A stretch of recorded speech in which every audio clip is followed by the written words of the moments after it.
Hello, আসসালামু আলাইকুম। আসলে আমরা কি স্বৈরাচার?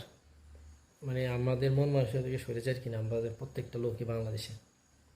দেখুন, একটা টপিক যদি আমরা অনলাইনে আপলোড করি বা ব্যক্তিগতভাবে চিন্তা করি, সেটা যদি হয়, সাপোজ আমরা ব্যক্তিগতভাবে চিন্তা করি, পরিবার কেন্দ্রিক যদি হই, আমরা সবাই তো পরিবারে বাস করি। পরিবারের কোনো সদস্যের বিরুদ্ধে যদি আমরা কোনো কমপ্লেন শুনি, ম্যাক্সিমাম লোকই তার ডিফেন্ড করি। না, আমরা এটা ভালো, এটা খারাপ, এটা মনে এই একটা কালচার আমাদের মধ্যে আছে। ব্যক্তিগতভাবে আমরা পারিবারিকভাবে কিন্তু আমরা ম্যাক্সিমামই গ্রাম অঞ্চল, শহর অঞ্চল, আমার পরিবারের সদস্য যদি দোষও করে, তাহলে আমরা স্বৈরাচারের মতো আচরণ করি, আমরা ওটা স্বীকার করি না। কিন্তু আলটিমেটলি ক্ষেত্রে যেমন লং টাইম যদি এটা ছোটো বাচ্চার ক্ষেত্রে যদি এই জিনিসটা হয়, পরবর্তীতে এটা বুমেরাং হয়ে যায় আমাদের জন্যই। মা বাবা এটা পরবর্তীতে এটা সাফারিং করে, কারণ সে কন্ট্রোল করে নেয়। সেম আমাদের ব্যক্তিগত পর্যায়ে আমাদের রাজনৈতিক দলের নেতা, কর্মী, এমপি, মন্ত্রী যদি কোনো পাপও করে, আমাদের দলগুলো সাপোর্টার যারা আছে তারা স্বীকার করে না, মানে বলতে চায় না। আসলে এটা হয়েছে মানে প্রায় 50-60 বছরের, 50 বছরের অভিজ্ঞতা, আরও তো আগে 50 বছরের অ্যাভারেজ। কারণ এটা শুরু করছিল যে শেখ মুজিবুর রহমান। সংসদে তার বিপক্ষে যেগুলো নেতা ছিল 52 থেকে 74-75-এর মধ্যে সবগুলো নেতাকে সে বাইর করছে।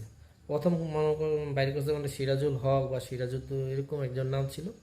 তাকে গুমের মাধ্যমে, এমন অফিসিয়াল গুম, এর আগে পরেও গুম হয়েছে, যেমন জহিরান সাহেবের খুন হয়েছে বা গুম হয়ে শিকার হয়েছে। সম্ভবত এটা ইন্ডিয়ানদের মাধ্যমে, যেটু বোঝা যায় আর কি, আমরা তো ওই সময় ছিলাম না। আর সিরাজুদ্দ মানে সিরাজ সাহেব যে এমপি ছিল, উনি প্রকাশ্যে বলছে পরের দিন যে সিরাজুল সাহেব কই, মুজিবুর সাহেব এবার বলছে শেখ মুজিবুর সাহেব আর কি। এখন আমি যে জিনিসটা বুঝাইতে চাইতেছি, আমাদের নেতা মানুষ কোনো অপরাধ করতে পারে, দল কোনো অপরাধ করতে পারে, এটা আমাকে স্বীকার করে নিয়ে ওই জিনিসটা সমাধান করতে হবে। তাইলে আর কেউ স্বৈরাচার হয় না। দলের ভিতরে এই চর্চাটা নাই। আওয়ামী লীগ এটা বন্ধ করছে, বিএনপি এটা চালু করে নেই। যে আমাদের মধ্যে কদ্দূর আছে এটা আমরা জানি না। দলের ভিতরে যদি কোনো ক্রাইম হয়, কেউ যদি মানে কোনো খারাপ কাজে দুর্নীতির সাথে ইনভলভ হয়, এটা স্বীকার করে এটা প্রতিকার করতে হবে। এখন আমাদের সমর্থক যারা যারা বিনা স্বার্থে মানে তাদের কোনো দেখা যায় কোনো ব্যক্তিগত লাভ নেই, কিন্তু ইগোর কারণে তারা এটা স্বীকার করে না। এখন আমার ভাই যদি এটা অপরাধ করে, এটা যদি আমি স্বীকার না করি, তাহলে এটা তো বাড়বে। সাপোজ সে একজনকে চর মারলো সমাজের মধ্যে, আমাকে এটা স্বীকার করতে হবে, হ্যাঁ সে চর মারছে, এটাতে করাটা ঠিক হয় না। সমাজের মধ্যে বললে পরবর্তী সে অন্তত আমার ভাই চরের হাত থেকে তো বাঁচবে। এই জ্ঞানটা আমাদের সাধারণ জনসমর্থনের মধ্যেও নাই, জনসাধারণের মধ্যে নাই, যাদের জাস্ট একটা ভোটার, তাদের মধ্যে এই জিনিসটা নাই। আর কর্মী, এমপি, মন্ত্রী, দলের যে বিভিন্ন স্তরের নেতাদের মধ্যে এগুলো চর্চা নাই। আগেই বলছি, এটা আওয়ামী লীগই বন্ধ করছে, সংসদের মধ্যে এটা বন্ধ করছে। এখন যদি আপনি সংসদে এমনও আইন আছে যে আপনি দলের বিরুদ্ধে যদি কথা বলেন, তাহলে আপনার দল থেকে বহিষ্কার হবে।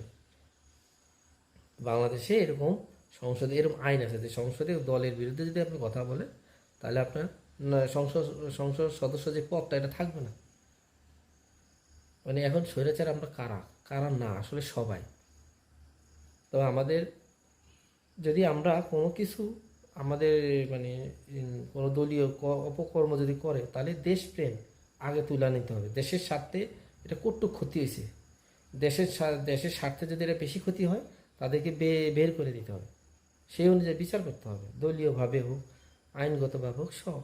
আরেকটা জিনিস হচ্ছে যে মাওলানা আব্দুল খান ভাসানীপুর সাহেব একটা কথা বলছে, এটা প্রথমেই আমার বলা উচিত ছিল, যে ভারত আমাদের কি বন্ধু না শত্রু, যখন যেই জাতি এরা চিহ্নিত করতে পারবে, সেইভাবে বলেনি, সে আরও রোডলিভাবে বলছে, ভারত আমাদের বন্ধু না শত্রু, যে জাতি এটা যত তাড়াতাড়ি আগে বুঝবে, সেই জাতি, সেই জেনারেশন, সেই জেনারেশন হিসেবে বলছে, সেই জেনারেশন আমাদের উত্তম জেনারেশন।